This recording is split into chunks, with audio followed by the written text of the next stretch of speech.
Evening. I'm Alice Shobe, and as you heard, I'm your Gala Chair. And I'll just say, I'm feeling the green. The Evergreen State, our forest theme tonight, and this dress, I planned in advance for once. For those of you who have spent time in forests, you know the thing that makes them resilient isn't just the trees that you see. It's what's happening underneath. The root systems, the fungal networks, the way trees that look independent are sustaining each other. The canopy holds because everything below is doing its job. That's how I think about the Alliance for Education. When I was still working at Amazon, I worked with the Alliance on a seed of an idea to help students in every Seattle public school. First, we looked at the data. Teachers were spending an average of $655 of their own money each year to help students in their classrooms meet their basic needs. Teachers do that because they feel the urgency to keep students learning every day. We also reflected on the complexity of so many education and community impact programs, and we challenged ourselves. How could we simply and quickly help students keep learning? Right now, this afternoon. What if teachers could make those same wise decisions, but not take the money out of their own pockets? To move fast, we leveraged the strengths of both the Alliance and Amazon. The Alliance had the relationships and the trust of the district and the schools. Amazon had an approach of moving fast and writing tenets or rules to guide decision-making across large systems.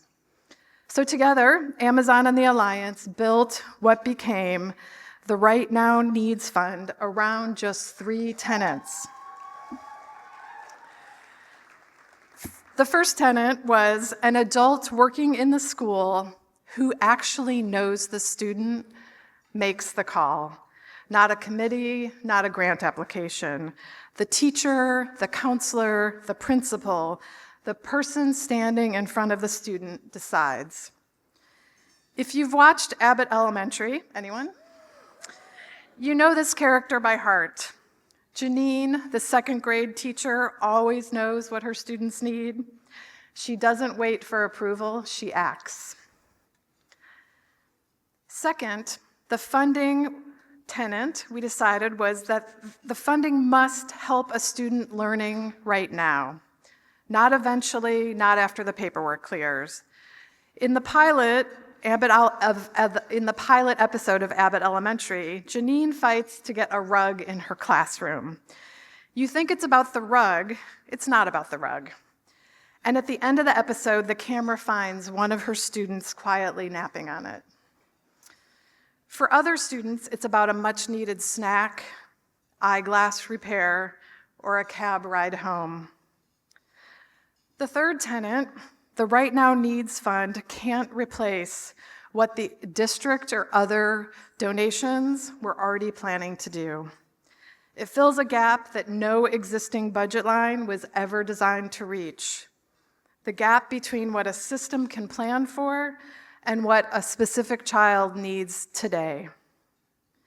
In 2018, in just 6 weeks, the Alliance launched the inaugural Right Now Needs Fund in every single Seattle public school with just these 3 broad guardrails. You'll hear more about this scrappy pilot and the results later tonight. Now here's what I've come to understand about the Alliance. This kind of student-focused innovation isn't unusual for them. It's how they operate across everything they do. I've been inspired by so much of their work, including the Office of African American Male Achievement, the first of its kind in Washington State, yep. It was built specifically to cultivate the brilliance and excellence of Black boys and young men in Seattle schools. This was an intentional investment based on data, not an afterthought.